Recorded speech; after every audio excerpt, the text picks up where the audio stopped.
World કપમાં સટ્ટાબાજીનો એક નવો મામલો સામે આવ્યો છે અને આ કેસમાં ગુજરાત પોલીસે રવિવારે 2 લોકોની ધરપકડ કરી છે. હકીકતમાં અમદાવાદ ક્રાઇમ બ્રાન્ચમાં અનેક ફરિયાદો નોંધાઈ હતી કે કેટલાક લોકો ગેરકાયદેસર રીતે T20 વર્લ્ડ કપ મેચનું લાઈવ સ્ટ્રીમિંગ કરી રહ્યા છે અને ડમી વેબસાઇટ દ્વારા સટ્ટાબાજી પણ કરવામાં આવી રહી છે. T20 વર્લ્ડ કપ 2024ના પ્રસારણ અધિકારો સ્ટાર ઇન્ડિયા પ્રાઇવેટ લિમિટેડ પાસે છે અને ગેરકાયદે સ્ટ્રીમિંગના કારણે સ્ટાર ઇન્ડિયાને ભારે નુકસાન થઈ રહ્યું છે. સાયબર ક્રાઇમ પોલીસે સર્વરને ટ્રેક કરતા ઉર્જાનગરના દિવ્યાંશુ પટેલની ધરપકડ કરી છે. પોલીસે પોતાના નિવેદનમાં કહ્યું કે અમે 3 CPU, 4 monitor, 1 laptop, 1 iPad, 6 router, international debit card અને મોબાઈલ ફોન જપ્ત કર્યા છે. પટેલે એક ડોમેન ખરીદ્યું હતું જેના દ્વારા ક્રિકેટ મેચની સ્ટ્રીમ ડમી વેબસાઇટ પર અપલોડ કરવામાં આવતી હતી અને તેમાં તેના ભાગીદારનું નામ મુકેશ પટેલ છે. શુભમ પટેલ નામના વ્યક્તિ પર પણ આરોપ છે જેનું રહેઠાણ કેનેડા છે અને તે જ શુભમ જ વિડીયોને પ્રોસેસ કરવાનું કામ કરતો હતો. પોલીસે પોતાના નિવેદનમાં પાકિસ્તાન સાથે આ રેકેટના કનેક્શનનો ઉલ્લેખ કર્યો છે અને કહ્યું છે કે દિવ્યાંશુ, મુકેશ અને શુભમ પાકિસ્તાની નાગરિક પાસેથી મેચનું લાઈવ સ્ટ્રીમિંગ મેળવી રહ્યા હતા જેનું નામ અઝહર અમીન હોવાનું કહેવાય છે. આ લોકો ઘણી વેબસાઇટ લાઈવ સ્ટ્રીમિંગ કરતા હતા. આ વેબસાઇટ સાથે સંકળાયેલા તમામ બેંક ખાતા નકલી હતા. અમદાવાદની ખાનગી બેંકમાં કામ કરતા આકાશ ગોસ્વામીની પણ ધરપકડ કરવામાં આવી છે.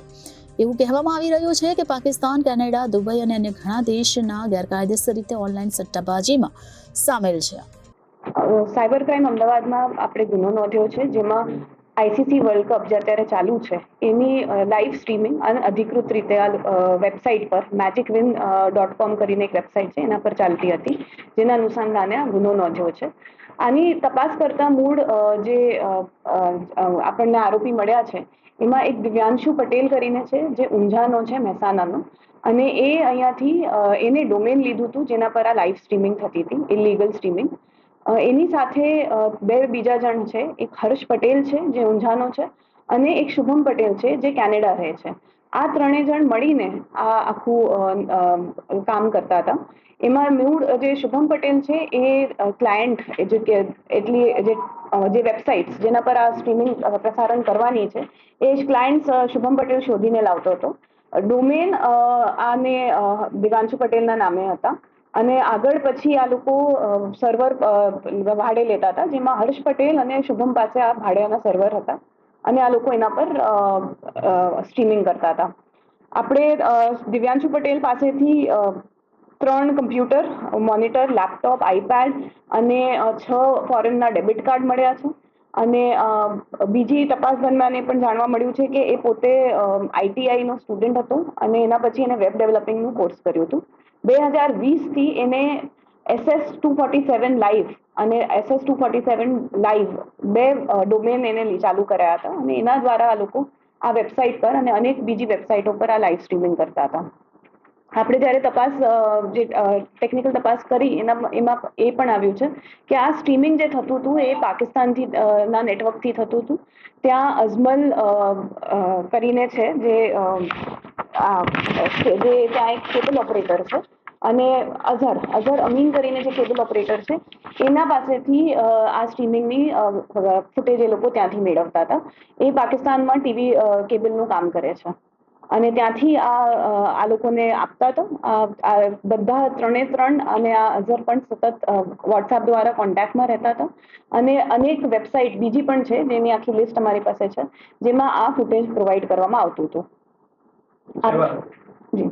તો આપણે દિવ્યાંશુ પટેલની ધરપકડ કરી છે. તે સાથે બેંક અકાઉન્ટમાં ચેક કરતા કે આ સ્ટ્રીમિંગ આ વેબસાઇટ પર અમે જ્યારે વેબસાઇટનું આખું જોયું ત્યારે એ પણ જાણવા મળ્યું કે વેબસાઇટ પર ઇલીગલ બેટિંગ ચાલતું હતું. એ લોકો ગેમ્બલિંગમાં પણ આ વેબસાઇટનું યુઝ કરતા હતા અને ગેમ્બલિંગમાં જે બેંક અકાઉન્ટ્સ છે, અનેક બેંક અકાઉન્ટ્સ હતા અલગ અલગ બેંકના. એમાંથી એક અહીંયા અમદાવાદના બેંકનું હતું, બંધન બેંક અને બંધન બેંકમાં અકાઉન્ટ હતા અને એનો એ અકાઉન્ટ ડમી અકાઉન્ટ પ્રોવાઈડ કરનારની પણ અમે ધરપકડ કરી છે. એ જે આકાશગીરી કરીને છે, આકાશગીરી ગોસ્વામી, એ આ બેંક અકાઉન્ટ લોકોને લઈ આવતો હતો અને આ બંધન બેંકમાં ખાતું ખોલાવીને આ ભાડાના અકાઉન્ટ કરાવતા હતા જેમાં બેટિંગ માટેના પૈસા જમા થતા હતા. અઝહરના કોન્ટેક્ટમાં કેવી રીતે આવ્યા? અઝહરના કોન્ટેક્ટમાં આ બંને જે બીજા છે, શુભમ અને હર્ષ છે, એ લોકો એન્જિનિયરિંગના સ્ટુડન્ટ્સ છે અને જ્યારે આ લોકોએ બેટિંગનું ચાલુ કર્યું ત્યારે એમને ખબર પડી કે આ એક ટીવી ઓપરેટર જે કેબલ ઓપરેટર છે એના કોન્ટેક્ટમાં આવ્યા હતા થ્રુ આમ વેબસાઇટના દ્વારા જ એ લોકો આવ્યા હતા કોન્ટેક્ટમાં. અને આ લોકો જે સ્ટ્રીમિંગની લિંક કઈ રીતે આપતા હતા? વોટ્સઅપ પર આપતા હતા કે કઈ રીતે આપતા હતા? મેઇન ટાર્ગેટ આ લોકોનો કોણ હતો? જે સટોડિયા હતા કે અન્ય કોઈ બેર હતો? અમને બંને વસ્તુને કેટર કરે છે. એક તો સ્ટ્રીમિંગ માટે પણ કરે છે, લાઈવ સ્ટ્રીમિંગ છે એટલે એકદમ પેલું લેગ સાથે પણ નહીં, એકદમ રાઈટ ટાઈમ પર છે. તો થોડાક વેબસાઇટ્સ સ્ટ્રીમિંગ માટે હતા અને બીજા વેબસાઇટ્સ ગેમલિંગ માટે પણ છે.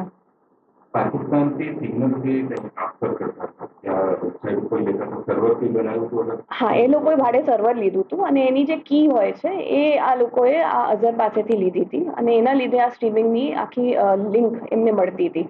અને સર્વર શુભમ પટેલ પાસે મોટાભાગના સર્વર હતા અને એક બે સર્વર એને અહીંયા હર્ષ પટેલના ઘરે પણ હતા. ફાયદો શું આવું કરવા પાછળનો આરોગ્ય? ફાયદો એક તો સ્ટ્રીમિંગ જે છે, હાલની આઈસીસી વર્લ્ડ કપ જે છે એમાં ફક્ત હોટસ્ટાર પાસે એના લીગલ રાઇટ્સ છે સ્ટ્રીમિંગના અને એ પછી જેને લીગલ રાઇટ્સ આપે છે સ્ટ્રીમ કરવામાં, તો આ બધી વેબસાઇટ પર ફ્રી ઓફ કોસ્ટ જે જોઈ શકે છે, એક એ એમનો ફાયદો છે. અને બીજો અમને આમાં ખૂબ ઇન્કમ પણ મળતી હતી. ઇવન અહીંયા જે મહેસાણાના 2 જણ છે એમને પણ ખાસું એવું ઇન્કમ જનરેટ થતી હતી અને ગેમ્બલિંગ સાથે જે પૈસા છે એ એમનો ફાયદો થતો હતો. એ જે આપણે આ જે વેબસાઇટ છે એના પર જો તમારે ગેમ્બલિંગ કરવી હોય, બેટિંગ કરવી હોય તો જે બેંક અકાઉન્ટમાં પૈસા ડિપોઝિટ કરવાના છે એ બેંક અકાઉન્ટની તપાસ કરતા અહીંયા ડમી અકાઉન્ટ મળ્યા છે. જે ભાડે આપનાર છે, જે અકાઉન્ટ હોલ્ડર છે, એમને પણ ખ્યાલ નથી કે એમનું અકાઉન્ટ આ પર્પઝથી લીધું છે. એ લોકોને શોધીને એમના અકાઉન્ટ ખોલાવવાનું કામ આ આકાશગીરી કરતો હતો. સમજવું એ છે કે ખાલી સ્ટ્રીમિંગ માટે આખું નેટવર્ક ચલાવવામાં આવતું હતું કે સટ્ટો રમાડવા માટે? બંને માટે હતું. સ્ટ્રીમિંગ અને સટ્ટો બંને માટે ચાલતું હતું. સટ્ટા માટે કોઈ નામચીન સટોડિયાના નામ કહેવાય? હજી અમે તપાસ કરીએ છીએ કે આગળ ઉપર આમાં કોના નામ આવે છે, એ અમારી તપાસ ચાલુ છે. અને આ લોકો પબ્લિસિટી પણ કરી છે એટલે પોપ્યુલર વેબસાઇટ છે, તો આગળ એ તપાસમાં નીકળશે. આપણે મીડિયા ચેનલ્સ અને ઇવન હોર્ડિંગ્સ છે, ઘણા બધા છે, એમાં પબ્લિસિટી પણ એમને કરેલી છે. એનો માસ્ટર માઇન્ડ કોણ કહી શકાય? એ અમે તપાસ કરીએ છીએ, હજી એ ચાલુ છે. આટલી સુધી જ રહેશે આ નેટવર્ક કે અન્ય કોઈ વ્યક્તિ આમાં સંડોવાયેલો હોઈ શકે છે? એ લાગી રહ્યું છે કે આગળ પણ ઘણા બધા નામો નીકળશે જેમાં સંડોવણી હશે અને કદાચ માસ્ટર માઇન્ડ જે છે એનું પણ અમે આગળ તપાસમાં નામ જોઈશું ઇન્વેસ્ટિગેશનમાં. હા, એ અમે આગળ તપાસ કરીશું એ બાબતે. અમે કરી નથી, અમે કરવાના છે આગળ. એ અહીંયા ચિત્ર પબ્લિસિટી કરીને છે, એ લોકોની હોર્ડિંગ્સ છે અને એમાં આગળ અમે તપાસ કરીએ છીએ કે એમને. Bureau report Janadesh news, Ahmedabad.